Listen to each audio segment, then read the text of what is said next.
Hamish de Bretton-Gordon is a retired British Army colonel. He was commanding officer of UK's in NATO chemical, biological, radiological and nuclear reaction troops. Welcome to our program, Colonel Hamish. Thank you very much for having me. Vladimir Putin threatens to nuke Ukraine and all Western countries who have been providing Ukraine with long-range missiles, the United States, France and the United Kingdom. Also today, Putin said that his new hypersonic missile, intercontinental one, the several strikes of this missile would be similar to nuclear strike. What is your reaction to this, and don't you think that we are closer to global nuclear war than ever before? Well, I think there are a number of things to look at here. Firstly, the nuclear threats coming out of the Kremlin and Putin are nothing new. They've been threatening really since day one, over 1,000 days now. So I think we must be fairly circumspect about that. I don't think anybody believes that Putin is threatening what we call Armageddon, strategic nuclear attack across the world. Because that would be completely against everything that he says he's trying to achieve. When it comes to the tactical nuclear threat, if we look at that, I think what has precipitated his vehement exchanges in the last few days and even today is the fact that he knows that now Ukraine has the UK Storm Shadow missile and the American ATACMS missile with the authority to strike into Russia. Actually, it nullifies Putin's tactical nuclear weapons.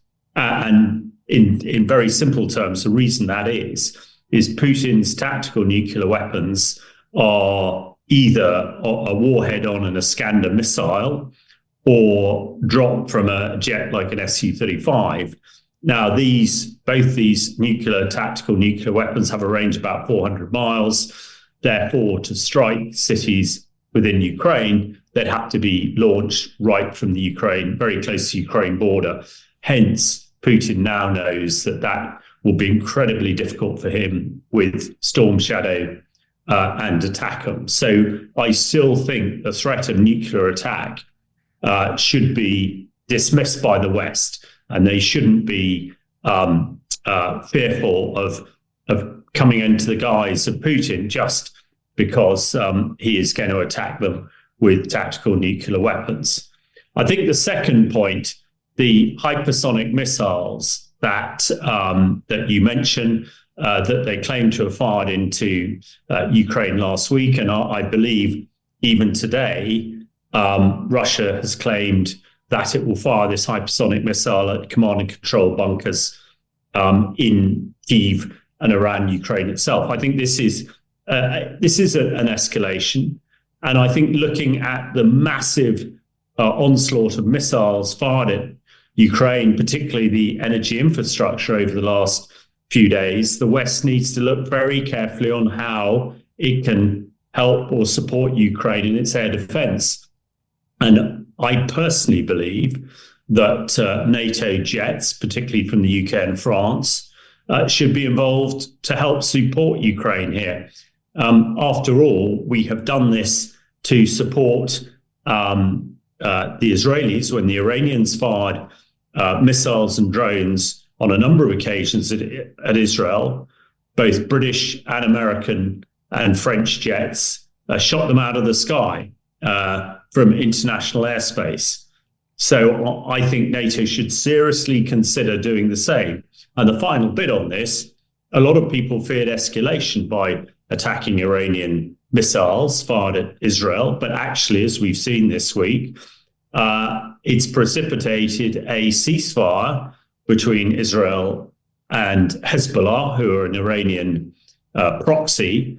And actually, Iran is much diminished. So I think we're getting to a stage now where it should be a serious consideration of NATO using its jets to prevent missiles being fired at Ukraine infrastructure and Ukraine civilian targets in the major cities. Don't you think that it is important to remind Russia of Western ability to retaliate with nuclear weapons in case of Russia's nuclear attack? Because we have been hearing this escalation rhetoric from Kremlin for a while. Even today, Vladimir Putin continues to threaten the West with nuclear attack.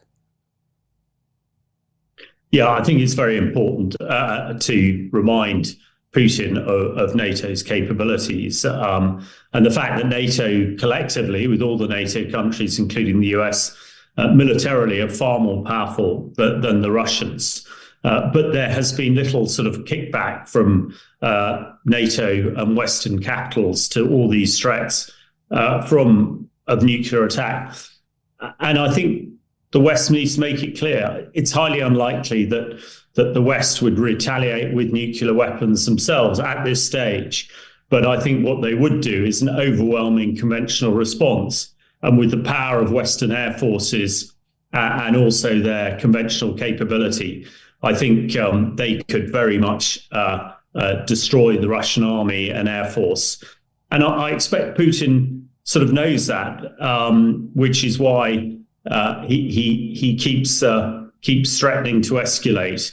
But I think it would be very important for the morale of the Ukraine people to hear the British Prime Minister and others just reiterating to Putin what a nuclear attack would mean on Ukraine and how it would very much be the end of Putin and the end of the Russian invasion into Ukraine. So, yeah, there is a psychological as well as a physical requirement to just state what an escalation would mean to Russia itself.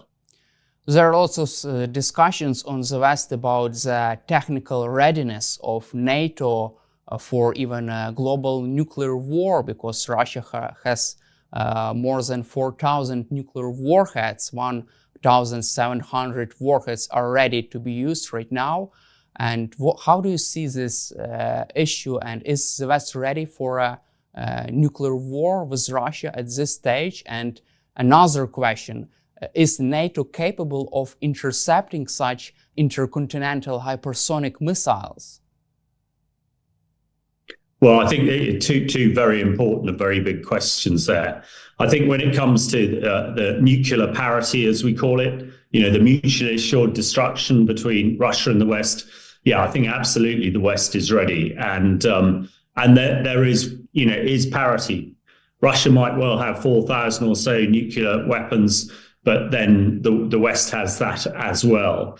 The US in particular, supported by the French and also the British governments, who are also nuclear capable. So I don't think there is any doubt, and I think Putin is well aware of this, that actually a nuclear exchange between these states would cause mutually assured destruction, and that would be the end of it. And Putin absolutely knows that, and I'm sure there are still discussions in private channels between the various governments to make sure that it doesn't happen. So I don't think that there is any fear of that at all. When it comes to intercepting these intercontinental ballistic missiles, certainly the United States has a very comprehensive capability to do that.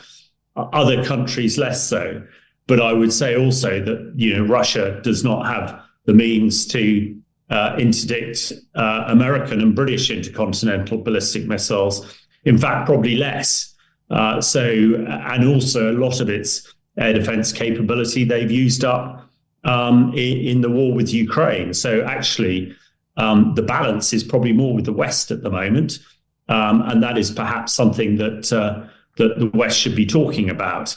That Russia would likely suffer much more quickly than the West in a nuclear exchange. When it comes to the hypersonic missiles that the Russians keep talking about, well, last year, again, there was much vaunted talk about hypersonic missiles fired from Russia, but Ukraine managed to knock most of them out of the sky.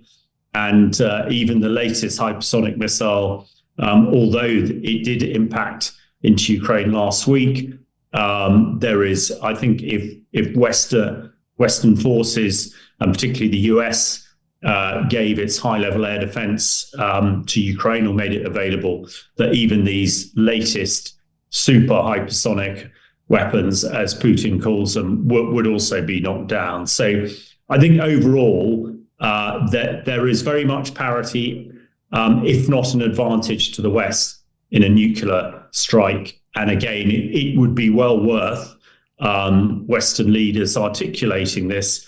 And I think it's a valuable opportunity here for me as a nuclear weapons expert to reassure the people in Ukraine this, and also to make it absolutely clear to anybody who is watching and listening in Russia that actually the Russians are likely to fare much worse in a nuclear exchange than the West. Also, Vladimir Putin today threatened Ukraine with strikes on decision-making centers. He has been threatening this even after the beginning of the full-scale invasion, but does the strikes make any kind of sense from a military point of view? Do you think such strikes can help Russia to prevail strategically? Well, I'm not sure they can. Having said that, of course, Ukraine strikes on Russian command and control centers in the Crimea and also in other parts of Ukraine that Russia currently holds have been very effective. And I think strikes into Belgorod and also strikes into Kursk have been very effective at their command and control centers. But Putin, I think, has threatened to strike centers in Kyiv at the moment. I would be very surprised if those strikes were effective. And of course, the Ukraine military and government will have many contingency plans to be able to overcome if that did happen. So I think at the moment, this is more sort of rhetoric from Putin, who is getting more desperate. The British Ministry of Defense intelligence update earlier this week detailed that the Russians had lost 700,000 men, casualties, killed and injured thus far in the war. And that is an unsustainable figure. They appear to be losing 2,000 soldiers a day in Kursk, even relying on tens of thousands of North Korean soldiers. They will soon run out. So I think there are a number of things here. Putin is getting increasingly desperate. The world knows that President Trump is going to be the leader of the US from the 20th of January 2025. And there is a lot of talk coming out of the US now that Trump will enforce a ceasefire on Putin. There is also a lot of talk that his new envoy to Ukraine and also his defense ministers are suggesting that they will increase US military support to Ukraine and not decrease it, as some people think will happen with Trump as president. So I think you put all those things together and you can see that Putin is, feels that, he is in a corner. He is a sort of cornered rat and doing anything he can to try and get into a better position by the end of January. And it's absolutely key that that NATO countries, especially those in Europe, make sure that Ukraine is in the best possible position come the end of January, because things are difficult at the moment. I think everybody knows that. Before we move forward with Donald Trump's policy, future policy on Ukraine, I would like also to ask you for the last time about the nuclear topic. BBC reported about Russian deserter who previously served in Russian nuclear forces. So according to this deserter, Russia's nuclear forces were on full combat alert at the beginning of full-scale invasion. So they were in full combat readiness several weeks after the beginning of full-scale invasion of Ukraine. And my question is why? Has Russia planned to launch nuclear weapons on the West or Ukraine during the first weeks of illegal invasion of Ukraine? Well, again, I think this is a really interesting story, and I think you can look at it from a whole, different bunches of directions. I think, first of all, strategic nuclear forces are always on high alert. It is well known that the British nuclear capability is in Trident submarines that were full of Trident missiles that are always at sea, always ready to fire. But there is no, that is no, you know, that's not newsworthy, as it were. The same with the United States and the same with French. Their nuclear forces are always on alert and always ready. So I don't think this is any exception. I think also the other thing to note about this Russian deserter, he was quoted as a high-level commander. I mean, that is not the case. He was a junior officer, and he was involved in what we call force protection. In other words, he was a guard guarding the base where these nuclear weapons are stored. So whether he would have great insight is in question. But again, I think this is just part of the sort of information and propaganda campaign that no doubt Russia wants to wants to inflame, as it were. But I think actually it's a bit of a non-story, because everybody who has a nuclear weapon is always, at the height of readiness. Because if your enemy thinks you won't fire your nuclear weapon, then it's no longer a deterrent. So I think, I'm not surprised. Of course, at a heightened alert time, Putin knew that what he was doing was illegal, and the West would stand up against it. But I would have thought that they were no closer to firing a nuclear weapon on the 24th of February 2022 than perhaps they are today.